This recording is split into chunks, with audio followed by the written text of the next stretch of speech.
Hey everyone, welcome back to another episode of the Earth Intuitive Podcast. Today I am joined by the lovely Martina Pezzino.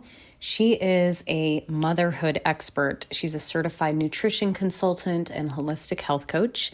She specializes in holistic health and thriving for women, specifically for those on the motherhood journey. So we're talking pre-pregnancy, hormone support, pregnancy, and postpartum, all the way to postpartum for decades to come. She runs Luia Wellness, and she's on a mission to bring women back to life in their bodies so they can thrive in any season of life. I really loved this conversation. This is for women who are already mothers, who are going through early motherhood, and even those women who maybe you're in your 30s, maybe your late 20s, maybe even your early 40s, and you're like, I've always wanted to have a kid, but there's so many things in the world that are happening. There's things in my health that are going on. I just don't know. We dive into all of it. We also talk about how mothers may not need more time. They need more energy. And she talks about ways that we can incorporate wellness into our day-to-day super busy mom life routine. So I really appreciated this conversation. There's a lot of overlap with Ayurvedic health as well. So please join me in welcoming Martina as we tune into this week's episode. All right. Hi, Martina. It's good to have you on here. Welcome. Thanks for having me. You're welcome. And I would love to hear from you. How are you feeling today? It's Monday, it's Moon Day, it's kind of just the start of the week. Like where's your head at? Where's your heart at today as we film? Yeah, such a good question.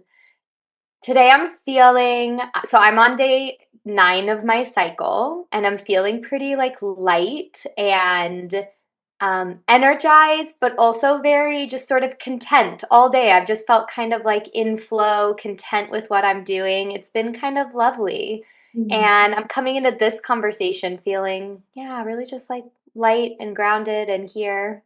Beautiful. And I know we just are coming off a Scorpio full moon.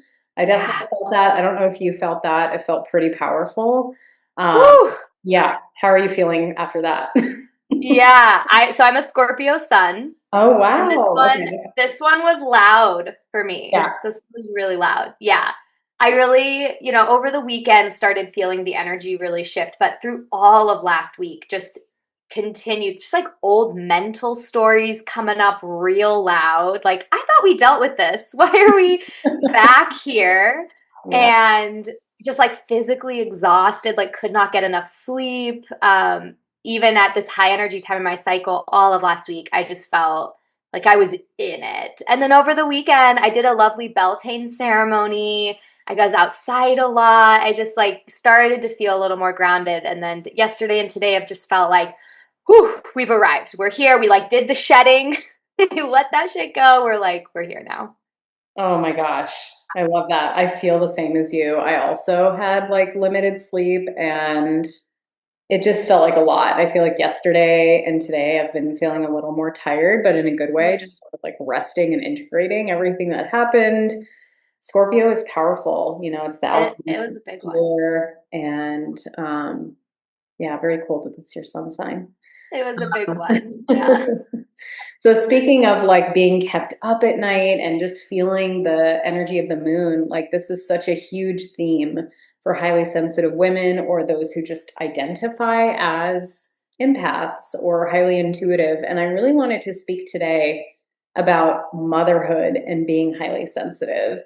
So maybe we could go back to your journey of, did you discover your gifts in this realm before or after you became a mom? And then how did you navigate that as you went through like early motherhood? Yeah. Yeah. I mean, I have always felt intuitive and like I was a crystal girly. Like I had the crystal brand of spirituality where I like loved the little manifestation journal. I loved crystals, but I didn't have a very like deep practice. Was not raised super religious. Like I loved nature. That was my like church, but I didn't have any sort of defined practice or ways I was offering any like reciprocal spiritual engagement with the world, really. And motherhood was the portal for me, actually, where I reached a point, I was about 2 years into the motherhood journey. My second baby was 6 months old. And I had hit this like burnout rock bottom, like totally. I went into motherhood feeling pretty steady. I had already gone back to school for nutrition. I had my health dialed in, my like little meal prep routines and my cute containers. I was like, we got this. We got this. And then motherhood comes in and like my health fell apart like to a point that it had never been. My anxiety was crazy, out of control. My body was just screaming at me for support, and I was living on convenience foods and, caffeine and cortisol. Really, like it was just survival mode.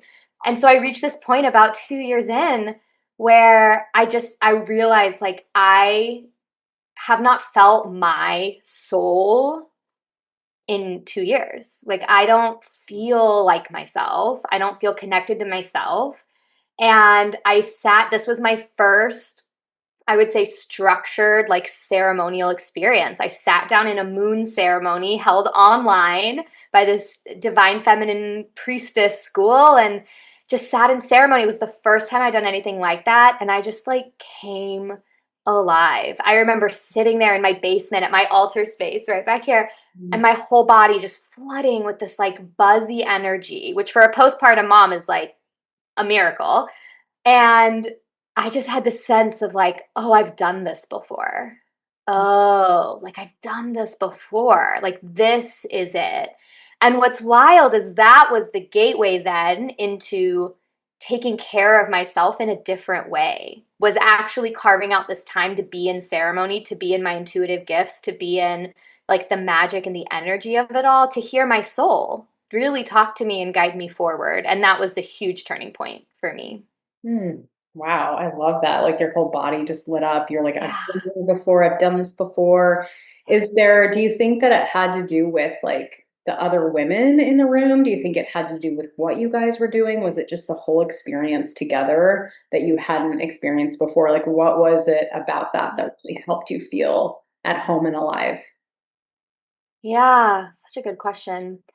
I think sacred space, which can be a ceremony held by someone else, but it could also be, a walk in the woods. But sacred space to me is something that's held with like a container of some kind. Like I'm stepping with intention into this like field. And so it doesn't have to be at an altar with candles, but it is an intentional containment. And that was the first time maybe in my whole life that I had stepped into that, had really like intentionally said, I'm going to just connect with myself and hear my soul voice and be in communion with whatever wants to talk to me, like really intentionally. And so I think that opened something for me. And the space being held by the other women, by the priestess leading the ceremony, was really potent. But I think really what it was my guides, my gifts were like waiting for things to slow down enough, really, to come in. Because my entire life has been achievement focused, moving forward, goals one after the other. And even the self care that existed was very like checking of the boxes and multitasking constantly. I think my deeper consciousness just never was waiting patiently for the chance to come in. And that space is what allowed it to do that. Hmm. Wow, that's so incredibly beautiful. And yeah, I think that what you just spoke to about like the achievement path and like the productivity path, and I'm not trying to Mm, make this too gendered here, but that's really more of a masculine energy, right? And we have masculine and feminine energies, all of us. But, as women, especially if you're sensitive, more than likely you'll probably have more feminine energy. And so if you're living in the masculine all the time, you're going to get burnt out. You're going to have health symptoms, exhaustion, etc. Men can just show up the same every day, women not so much. And yeah. so after that point, what happened in your life after? Like, were you slowing down? Did you start to shift your career? Maybe we could just get into that a little bit of like, what did life look at like after that as a mom? Yeah, absolutely. I think if anything, things sped up. but in a different way, in like more aligned way. Like in some ways I was doing more, but it was all actually aligned with who I was and what I wanted to do. So I was already kind of mid-career shift. I was a public school teacher before, had already gone back to school for nutrition because I had had my own experience with my hormones, my body, and healing, and really was lit up about getting these tools into the hands of as many people as possible. So I had this nutrition degree. It was mid-COVID, so we were like teaching remote, was raising my babies, wasn't doing much with the nutrition Mm. yet. And this was like 2023, and that was really what it started accelerating things. I think because this life force energy came back into my system to the point where I could start making moves, where I started transitioning into out of teaching and into first working at a birth center as the nutritionist and now owning my own business. I started like changing areas of the home like to really match my energy. I started exercising again. I started like doing things that were taking care of my health in different ways. All these things that had been floating out here that I didn't have the energy to do because I was depleted and in the weeds of postpartum. And this like return to my energy actually sped things up, but in a way that felt flowy and like fun, instead of like forced. Mm. Yeah. So good. Yeah, it's kind of like when you're in your right place and you're in your purpose, like things just flow, right? Instead of like, I have a job I have to show up to, it's draining, but like it pays the bills versus I'm just in a state of flow. And how beautiful is that? And So one how thing I really, talk about a lot is so many of us are waiting till we like have energy to start doing these things, right? Whether it's changing jobs or whether it's like going back to eating how you know your body needs to eat or getting back into an exercise routine. We like wait till we have the energy to do it. And what is really true is doing these things is the thing that gives us the energy to do it. And so we don't wait for the energy. Like my mistake postpartum was waiting till I had energy to start eating better, to start nourishing my body, to start moving my body, to start taking care of myself. It's never going to happen if we wait till there's like magically extra time and extra energy. And so what that experience really taught me is doing the things, taking action, carving out time to wake up in the morning and have a morning ceremony with myself, or instead of doom scrolling at night, like coming back into nature or my altar or my practice. Like those were the touch points that gave me more energy to then continue to pour into other things that were giving me more energy, and then nourishing my body, which gave me more energy. So just to speak to like the snowball effect that happens when we step into purpose and alignment and self-care in this way, it compounds the energy as we go. It really does. wow, that is so beautiful. And it's, there's so many people have these excuses. And if you're listening, I mean, we all do it, right? Oh, I don't have time for this. I don't have time for that. Like, do you see in your current, I want to get to like how you really transitioned to where you are now, but do you see like with your current clients or women that you work with, like there's a lot of that happening? Like, I don't have time for 5 minutes to do a practice. I don't have time. Like, do you think some of it is mental chatter? Do you think that it's, how do you navigate that to really Mm. help women prioritize their self-care, but also doing it in a way where it doesn't become another chore? Yeah. Yeah.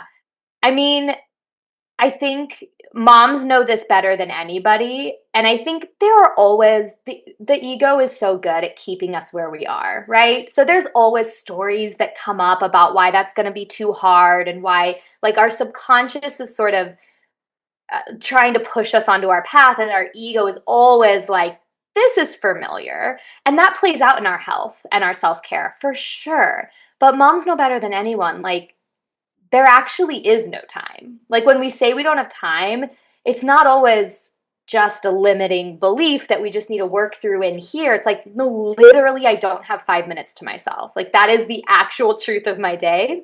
And Mhm. so the way we approach this, first of all, is we remove time as like a required prerequisite resource. Mm. So instead of viewing our self care as something that has to happen in this, like we have to have time over here to do it, we start to like literally put it into every moment of the day. We're all eating every day anyway. So Right. how can we add more of what we need into that actually takes zero extra time?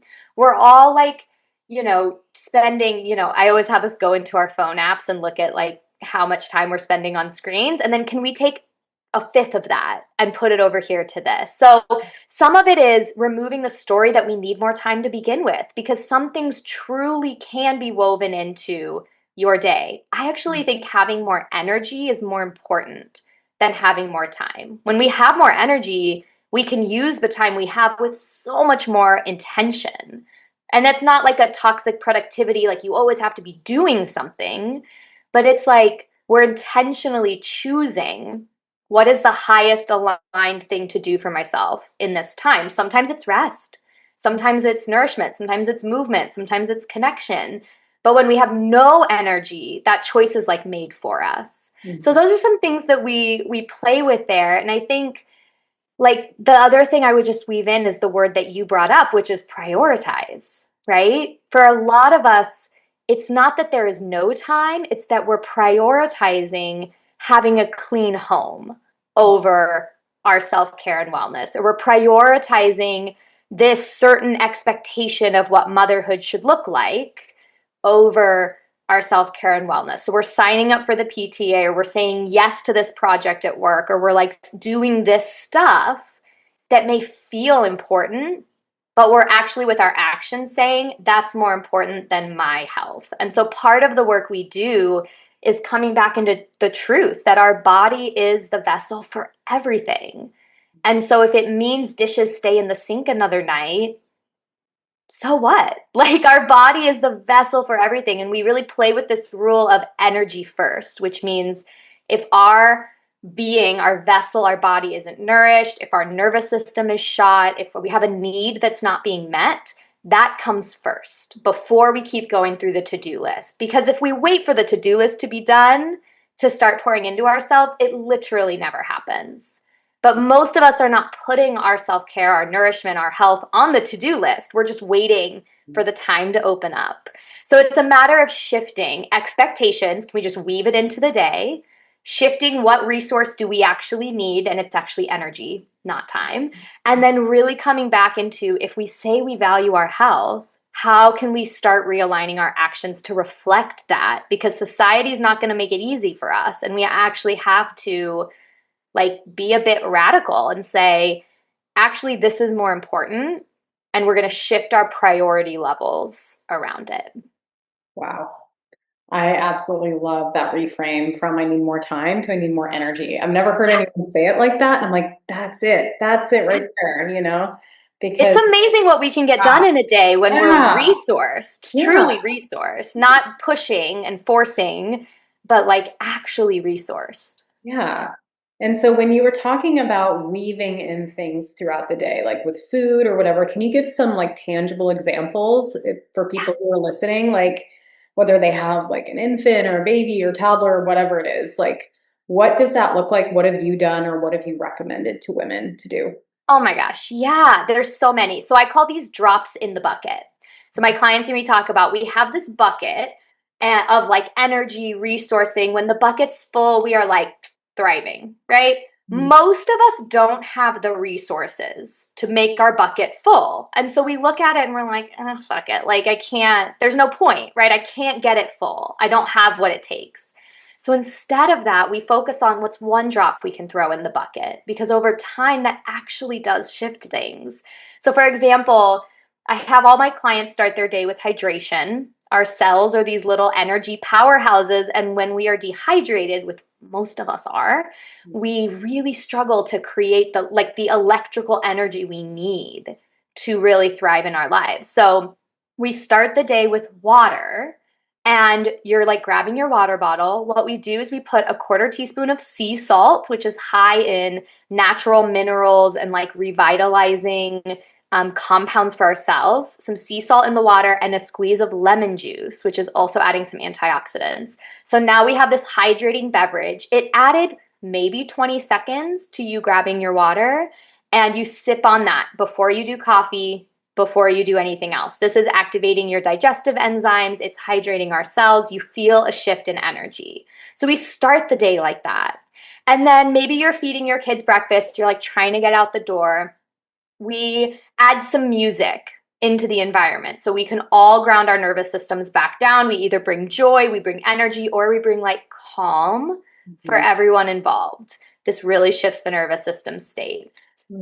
Then, we're like getting our kids out the door. We take a moment to like stand outside on the deck on the way out to the car and get sunlight in our eyes. So we're regulating our circadian rhythm. So all of these things are not necessarily adding time, but we're like pulling these threads, these drops in the bucket together. And over the course of the day, when you do 20, 30 of these things, you really do shift the resourcing that your body has. Like, yeah, I'm going to grab that freezer lunch, but I'm also going to grab the bag of baby carrots and like add the fiber and add the beta carotene and add the like nutrients I need. So we're like adding these little drops, not in a way that overwhelms the nervous system, but like gradually over time we pull the threads and end up with a much more full bucket than we would if we just moved through on autopilot in that survival mode state. Oh my gosh, I love all of this. A lot of that was similar to the Ayurvedic stuff, Yeah. but it was a little bit different. I'm like, yes, yes, I love it. I love it. So good. Yeah. And I think that like, yeah, again, it's all about how do we weave in to our moments. It's almost like mindfulness. It's like, yeah, you could Yeah. do a mindfulness meditation for 15 minutes, or you don't have to do that. And you can just be a little bit more aware throughout your day. Like when you're cooking your food, when you're doing your dishes, like, oh, my posture is not great. Oh, I need to take a deep breath. Like just those little moments can Yeah. make all the difference. And then, then there doesn't have to be this guilt of like, oh, I need to get to my 15-minute practice. I don't have time, Yeah. And there's a saying in Ayurveda that when you are a new mom, like that is your spiritual practice. You don't need anything else. Like you're in it, you're really in it. So thank you for that. That was amazing. I want to get back to kind of going back. So how old were your kids, first of all, when you had that first moon circle? And then, Mm. yeah, so we'll start there. Yeah, they were 2 and 6 months. Oh, wow. Okay. So really little. Yeah. Yeah. And how old are they today? They are 6 and 3. Oh, Yeah. very precious. Yeah. Okay, so let's talk about how did your career shift? And you talked a little bit about working with like new moms, I think in the hospital or birthing center it Mhm. was. Yeah. So how has your career shifted? Now you're doing like more coaching. How did that moment really change things for you? How has that evolved over time? And yeah, let's just start there. Yeah. Well, what I really heard in my ceremony, initiation season was I have like all of my life force is being depleted teaching in public schools right now. And between that and motherhood, like something's got to give. It sure is not going to be motherhood. So like we got to shift the career focus. And it was about 6 months later that I was offered a position at the birthing center that I had had my babies at. Their nutritionist was leaving and they were looking for somebody new. And I got to work full time for them. So this was a bridge out of teaching into work I really loved, into something I'm really passionate about, which is supporting pregnancy and birth and postpartum. And this was just such a gift to be able to move like into a relatively steady job and be surrounded by support and like have this bridge then into my work. And I was there for 4 years and 3.5 years, and I loved it.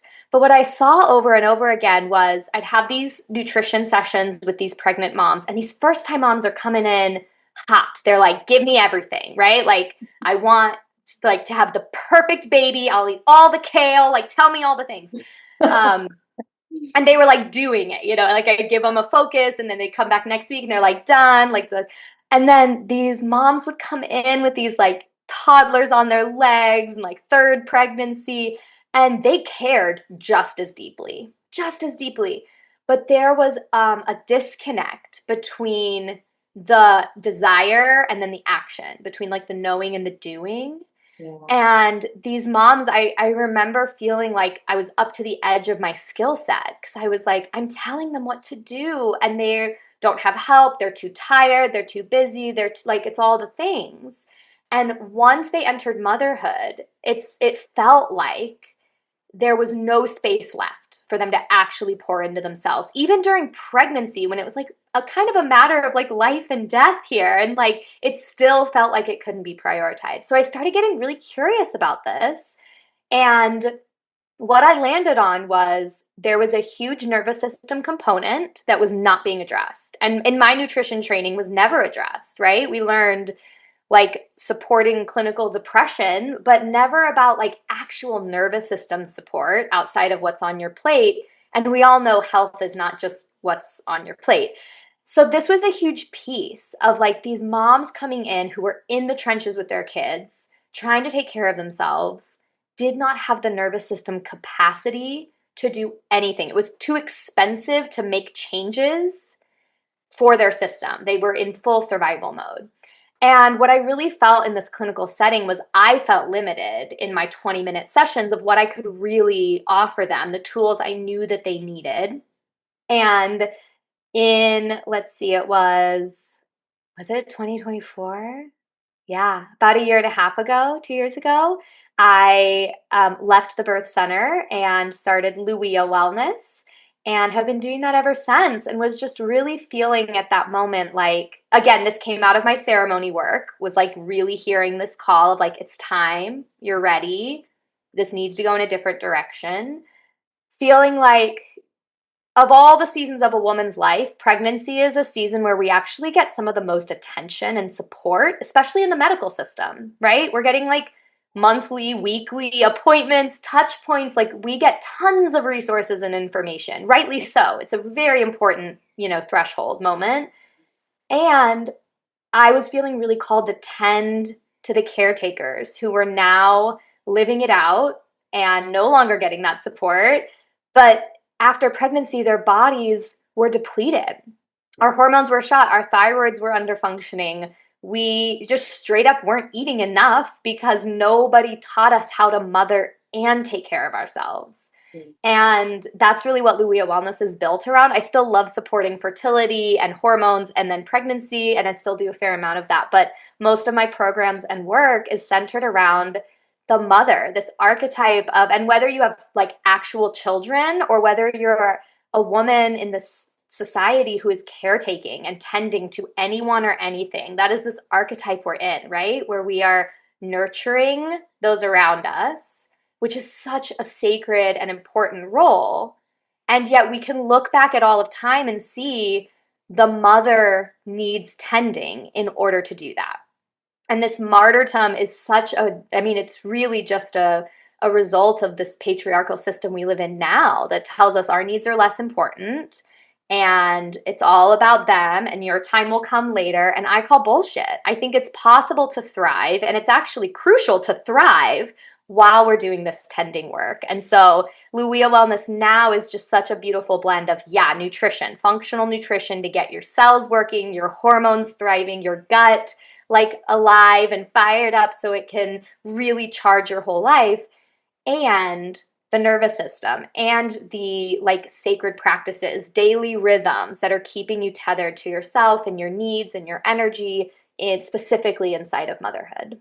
Mm, it's so good. Oh my gosh, there's so much there I could unpack, but I'm like, wow, where do I even begin? But yeah, I think there's something that kind of popped up in my head is like, I think that like motherhood, especially early motherhood, is probably one of the most grueling, intensive times of a woman's life. I mean, we go through different phases, but when we're in that period of life, kind of about childbearing years, that is the pitta time of life in Ayurveda. So it's like a lot of fire.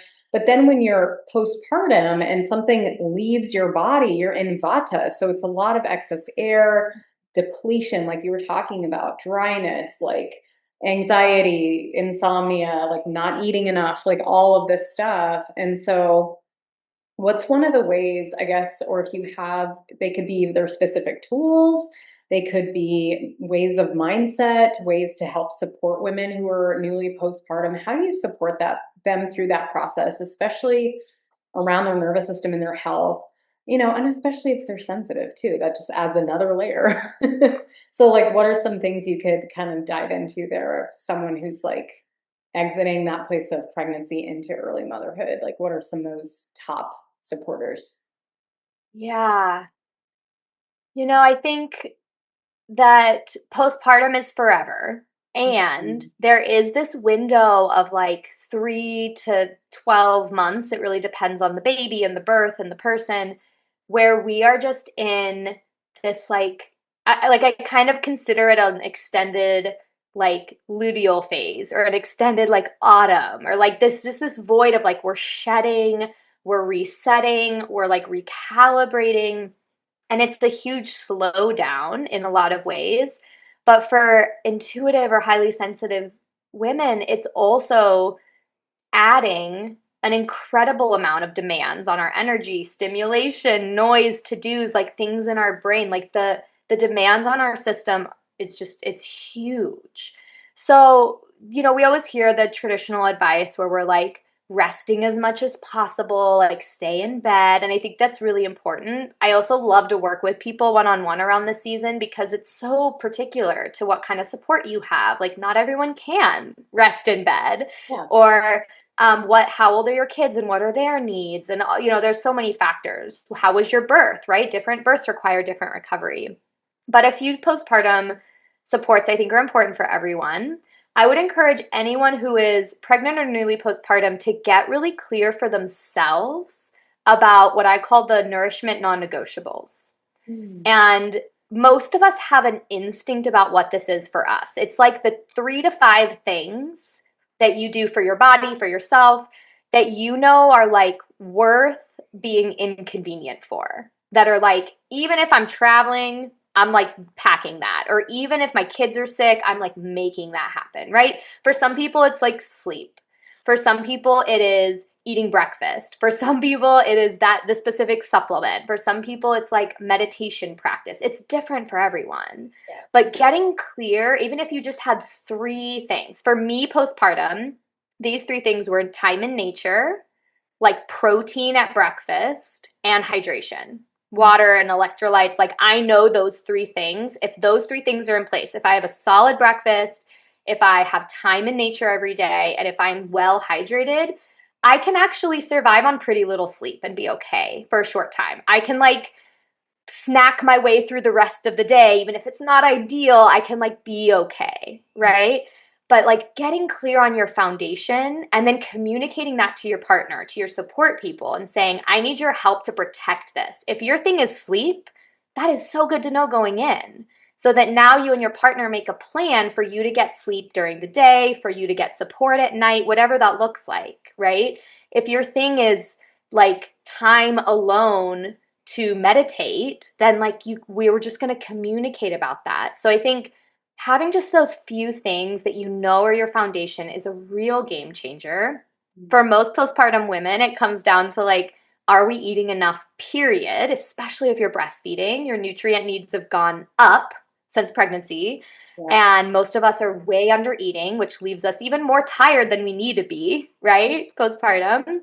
So, Yeah. like eating enough, getting support with your food, and really, as much as you can, allowing life to slow down to the point where it's like, I'm feeding myself, I'm feeding my baby, like everything else can kind of wait. We find the little pockets of joy with like the contact nap and like the visit to the park and like these things that kind of the mundane magic of it all, and really trying to surrender to that. A lot of postpartum women have this restlessness of like resting feels so foreign to our systems, and being focused on just one thing feels so foreign to our systems.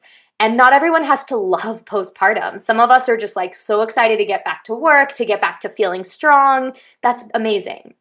And the more we can let ourselves like zoom in to like, am I eating? Am I feeding myself? Am I feeding my baby? Then I've like done my job today, really.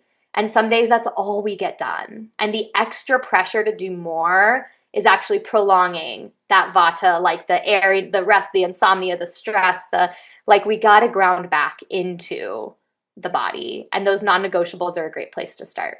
Yeah, I love that. And I'm wondering too, this has been on my mind a lot. Like we always see having a baby, like, oh, it's really inconvenient. You're going to lose sleep. This is going to change. That's going to change. I've heard that conversation around women who, they really struggle with like the mundane moments and they, all this stuff. But I'm wondering if there's sort of a reframe that can happen of like women can be like, this might be a time where I can heal something in my body. This might be a time where I can, heal my nervous system with this contact cuddles Yeah. and the slow moments and being in a dark room more often. Like, I'm wondering if there's anything you want to speak to that, because of the culture we live in. I could see how that would be more of a challenge for more women. And so, like, have you witnessed with any of your clients, yourself, or just any of the reframe around this is just a healing portal and I'm just going to dive into it? And that usually includes surrendering and going through tough moments as well. It's not like it's all cushy, relaxing time, of course, but just the sort of surrender into this like deep nourishment as a woman. Yeah. Oh, absolutely. I think most new moms, not all, but a lot, go through this initiation of learning how to receive help and healing this wound around doing it all, around being the independent woman. And I don't need no, like motherhood. I would say motherhood done like in the most aligned way is done together. And I've seen so many women who are very high achieving or highly sensitive or like don't feel uncomfortable receiving help or admitting that they need help. And then postpartum really teaches us, sometimes through the fire, but it teaches us that help is like a sacred thing and that it's our birthright to receive support and not do it alone. So I think that's one healing journey that's really common postpartum is like you get to practice like exposure therapy for getting, asking for, receiving help. If you were uncomfortable with it before, like get comfortable with it, and practice during pregnancy, like practice asking for help, stating your needs, receiving help, like truly receiving help. And then I think if you're lucky enough to have some kind of maternity leave or space at home with your baby, or if you're staying home with your baby long term, getting out of the sort of grind of like every day has this productive output focus. Yeah. Every day is dictated by someone else's schedule. Like most of us live in this productive loop with work, with capitalism. And motherhood for some of us can offer, if we're blessed enough to have the resources to take time off or to just stay home with our kids, if that's what we choose to do, there can be a lot of healing there around that toxic masculinity you mentioned, around the attaching our worth to what we get done in a day. Because the truth is, there are days where all you get done is getting your baby to sleep and breastfeeding. And then suddenly it's 6 p.m. and you're like, I'm still in the clothes I slept in. Yeah. And you get to redefine what like a successful day looks like and feels like in your system. And there are many other seasons of life that kind of force you to stop and focus in that way. And there aren't many opportunities to break out of capitalism in that way for many of us. And like I love my work. And I was excited. I do not like taking time off. I was excited to get back to work, have this creative, I have a lot of fire in my body and system. And I love having this outlet. Like I love it. And both of my babies have given me this portal of like forced slowdown, practicing rest, which I then take with me to go back to work. So even if stay at home momming is not for you, which it is not for me, I am so grateful for the healing that happened in those few months, those weeks, whatever you have, where you really were, it's like time out of time, practicing living in a different, slower way. And it can really change your system if you let it, if you can break the anxiety loop enough to be present in it. Yeah. Oh, I love that.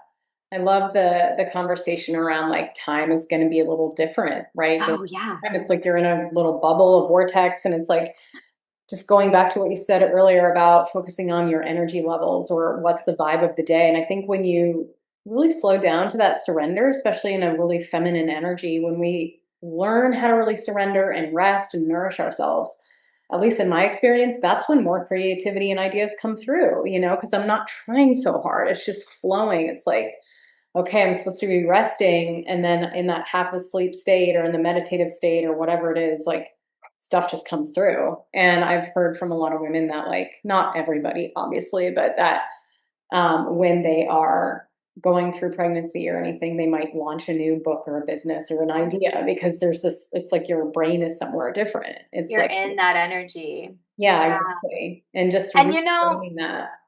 I really feel like motherhood doesn't, I feel this way with our health and also for our own spiritual practice and our own growth as a human. Like, motherhood does not destroy our health. It doesn't like make it worse. It doesn't like it really does shine a light on the cracks that were already there that you could just sort of skate through, pass through, get by with. And now you're in this portal where you can't anymore. You cannot get by with ignoring those kind of more shadowy, like, limiting patterns that you've had your whole life, but you could kind of like still make it work. And I feel such a transformative opportunity. I feel this way about owning a business too. Is like the two biggest growth opportunities I've ever had in my life were becoming a mother and starting a business, which both are in that creation energy, right? And both of them, they didn't cause new problems. Like, I didn't just get anxiety after becoming a mom. It shined a light on my nervous system patterns that I was making it work before, but now the demands were too high. The stakes were too high. I like could not ignore it. And it forced me to heal in a way that I'm so grateful for. So if you are in this threshold and all this stuff's coming up and all of a sudden you're in perfectionism and comparison or your body's breaking down, like, it's not that motherhood is causing these things. It's that it's a loving light bringing us the truth that was already there, the cracks that we just were able to ignore before. Mm, so true. I love that. And that's really reassuring too. Yeah. Something I think that would be really helpful for women who are listening who maybe they want to be a mom one day, but they're like, I have anxiety, or like, this is what I hear all the time in my generation and the generation below me is like, how can I bring a kid into this world? I could barely take care of myself. I have Mm. anxiety, I'm anxious, like all this stuff. As a mom, like, what would you tell those folks to reassure them? Like, I know everybody has a different story and everybody's going to be different. And of course, not everybody's meant to have children. And that's, we want to respect that. That's also a beautiful path to walk. But I don't know if you have like words of wisdom or just something that's sort of like reassuring or challenging to those beliefs because you've been through Mm. that and you help women through that. Yeah. I think, you know, no matter what we're creating in the world, whether it's other humans or our work or just like our beautiful life, Mm, whatever we're creating, I think there is this feeling of like the wounds that have made up our past, like our whatever traumas we're holding, our anxiety, our health problems, that those have to be sort of fixed before we're ready. mhm, And I think there's a couple of things going on here. I mean, number one, I would say anxiety is not like a personality trait, it actually is a symptom. mhm. And so feeling like I'm too anxious to enter motherhood, even though I have this calling, like I really crave it. I'm barely holding on right now. I don't know how to do that. That is an opportunity actually to support the symptom that's Mm, asking for support so you can open up more space. Not yeah. that we have to heal our anxiety to have kids, but we also don't have to view it as this like fixed part of our personality because there are actually a lot of supports, a lot of tools. So whatever the thing is standing in your way, if it's like, I want kids, but the world is on fire, I can't bring a child into this world, or if it's like I'm too anxious, or it's like I have endometriosis and like can't, whatever your thing is, if it's like a feeling that I can't because, but you actually really want to, I would say view that thing as kind of your initiation that you get to start taking action on to Yeah, open up more space, not to get to a perfect healed place, but to open up more space. absolutely. And if for some reason a child comes into this world before you've opened up more space, you will make the space. Yeah. Like, you will figure it out. Almost all of my clients did not go into motherhood saying, I'm so glad I worked on myself the last 3 years and my anxiety's gone and now I can be this mother. Like, Yeah. they're reaching out for support and community because They followed the call to be a mother, even though they weren't perfect. And now that they're a mother, they're like, wait, I don't want to pass this anxiety on. I don't want to pass this hereditary stuff on. I don't want, like, now they're healing because of the portal they stepped into. So the That's, healing doesn't have to happen first. yeah. And it's an opportunity to like look at the thing that feels like it's in the way between you and being the mom that you would love to be. Yeah, absolutely. And I have a feeling that, like, I would assume that when you walk the path, like, you kind of leap before you look. It's like Yeah.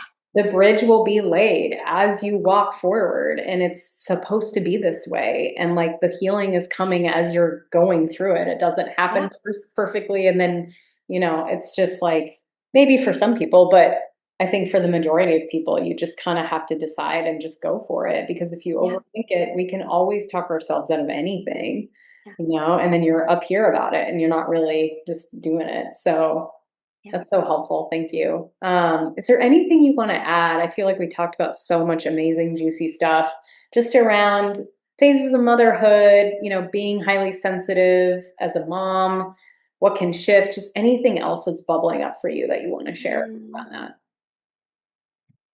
Yeah. I think being highly sensitive in motherhood really requires you to get fierce about your energy and needs. And that, as we've said, is deeply uncomfortable. But it is an amazing practice to model for your kids, to change the like narrative in the family of saying, actually, dad or mom are going to do bedtime tonight, and like I'm going to be alone for 3 hours. Like we have often, especially if we have a co-parent, we have more agency than we always give ourselves credit for to like make motherhood a rhythm that actually does serve us. Not all of us can go take 3 hours by ourselves, Right. and a lot of us can and are not because we feel Right. guilty, because we don't want to ask that of our partner, because our kids aren't as calm with our partner, because bedtime will take forever and they need sleep. Like we're taking all of that on, and actually, we need to resource ourselves first. And the last tool I think I would just weave in here to this is if you reach a point postpartum when your menstrual cycles return, that is one of the most powerful anchoring tools that we use in my work and in my community to guide that self-care, that resourcing of like what we might need. And really learning how to work with the energy of our cycles as a guide for what kind of resourcing we need. Do I need alone time in the woods this week? Do I need a date night? Do I need fun and creativity? Do I need like a hot bath in my journal? Like it really, when you start to tune into your body, you can feel the cyclical nature of that so that it can ebb and flow. And there are some weeks where I get to be on with my kids 100%. And there are other weeks where I get to look at my partner and say, like, I'm at 50% and this is what I need. And we're gonna, like, we get to ebb and flow together. So that's just an area I think is transformative for so many moms to start to tune back into. Yeah, and there's a whole separate conversation that we won't get into. Oh, for sure. The village and having a good partner and having support, which a lot of us are missing in terms of a village, like that's a whole separate conversation. But doing the best you can to get the support you can is so crucial. I think that's pretty obvious, and not everybody has the support they need, but we do our best. This was incredible. Thank you so much, Martina. And I'm sure some of these folks that will listen and be like, I want to follow her work. Can you tell us more about how to find you online, what you're offering right now, all those things? Yeah. So the best place to connect with me is Instagram at Luia Wellness, or come and hang out in my podcast space, which is the Thrive Mama podcast. You can find where podcasts are. Brittany's going to be coming to hang out there soon. So there'll Yeah. be an episode with Brittany again over in my space. But there's tons of resources both on Instagram and in the podcast around motherhood, nutrition, nervous system work, thriving in this season. And the best way to really dive deeper is my Thrive Mama community space, which is a holistic health program built into this community with intuitive, busy moms who are really working to heal and prioritize their health and motherhood. So you get nutrition resources and coaching and ritual, and it's really beautiful. And Brittany, I'll share with you a link so that our listeners can get 2 weeks free trial if you just want to like come hang out and say hi and peek around, like flirt a little in there. I'd love to connect with you, and you can use that link to come and hang out for free for a couple weeks. Beautiful. And I'll provide all these links, all Martina's resources in the show notes for this episode. Thank you so much, Martina. This was incredible. I'm going to definitely go back and listen to some of this because a lot of us need to hear this stuff. And I'm sure a lot of you out there needed to hear it as well. Thank you so much. And then we will talk soon. Thank you.